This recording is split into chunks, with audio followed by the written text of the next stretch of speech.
The design for your sketchbook cover had several steps. Your first step was your mind map, where you wrote your name and you then drew lines off and put whatever you needed to put that went with it to make it important and make it something that was about you.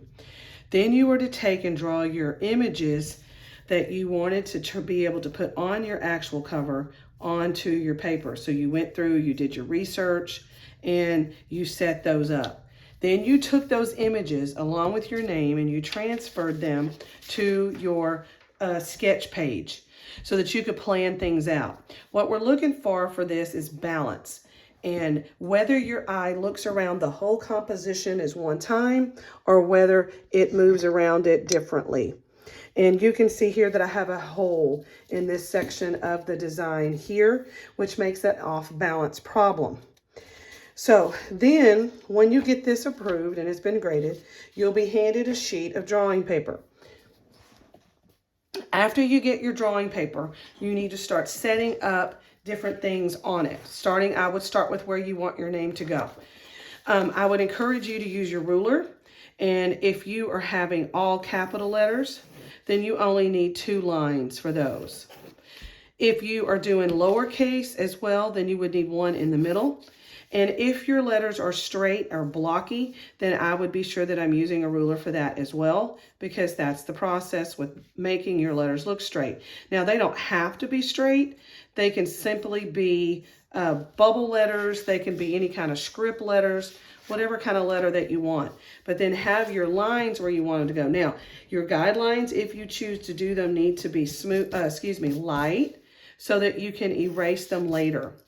And then that will set up where you want your letters to go. And then everything is considered the same height. Once you have that design set up and you've looked at it, you're going to check for balance again. And you're going to check and see if you have everything where it needs to go, decide what needs to go where, and you're going to straighten everything up. And then you're going to erase any of those guidelines that you have. And you're going to come in and you're going to clean that up so that it's nice and clean and you don't see anything but your work.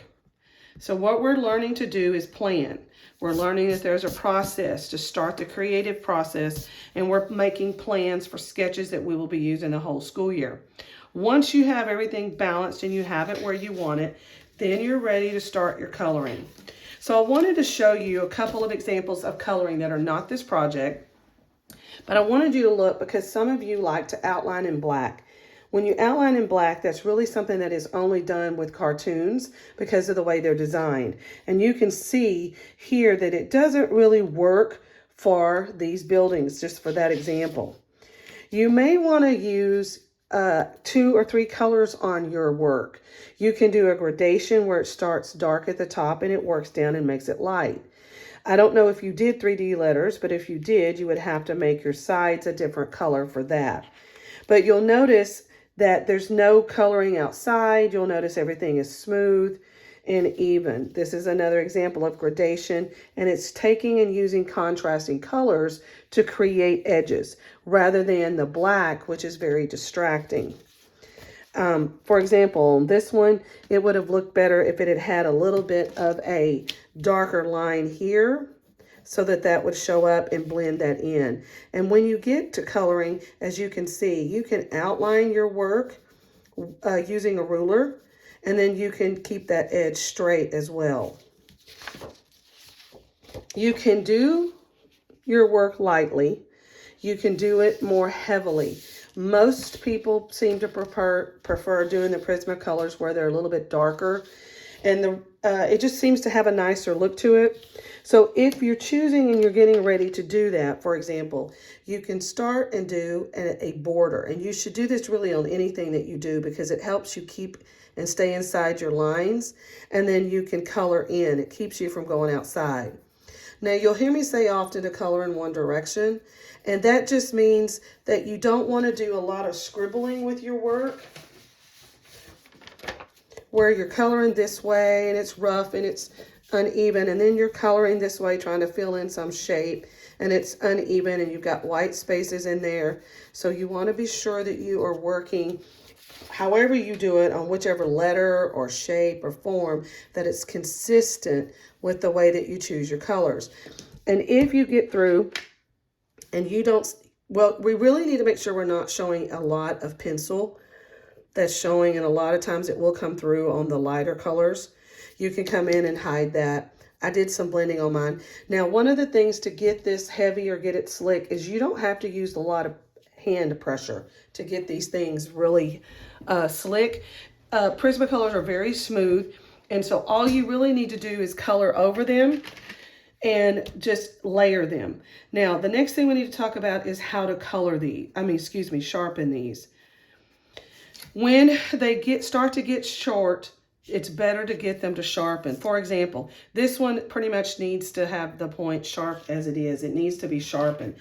I have found that when they start getting short, and if you will sharpen them before they get too short, one, it keeps a nice point on it, but it also keeps the lid from breaking. I don't know why they do that, but it seems like when they're really short, and if you're not holding the hand sharpener steady, then it will oftentimes break your lid off, and it just keeps that going. So it's really a little bit better if you'll do it before. Now, one of the things you need to form a habit of is, as you color with your pencils, is you need to make a habit that after you color for a few seconds, you take your pencil and you rotate it. This self-sharpens your pencil, and it's going to make your colored pencils last longer. So you just color for a little while, and it's a habit you have to mentally form and get into, and then you rotate your pencil. And I'm not putting any pressure on here. You'll also find some of your colors will be smoother, quicker, rather than a lot of layering. You'll find that some of your other colors you may not. You may have to color longer with them. And again, if you have straight edges, you can use a straight edge. But you saw that I did a boundary first before I colored that. And that kept me inside the lines and not making any kind of mess outside. Now, you also need to be careful. Some of you may be a little more heavy-handed than others, and that's just a natural thing that we do. And you may need to put a paper towel under your hand to keep you from smudging while you work after you lay your pencil down. If you're a heavy colorer and you really like the slickness that you get and the shininess with the colored pencils, then I would have a piece of paper towel underneath that.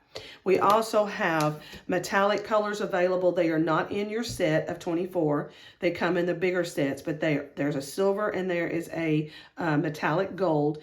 If you need that for anything, just ask and we will get those out.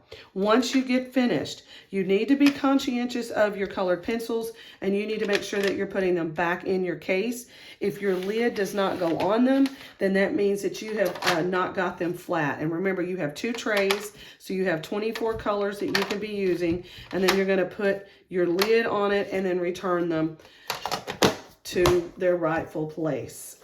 If you get through with your lovely cover page and you still have not finished your name strip, then you need to color that as well and get your color on that. You can color only the objects. That's really the only directions that you have, but you're certainly welcome to color around the background, but it is not a requirement. Just the actual objects with your name. Color smooth, color even, give yourself a border, and keep them sharpened.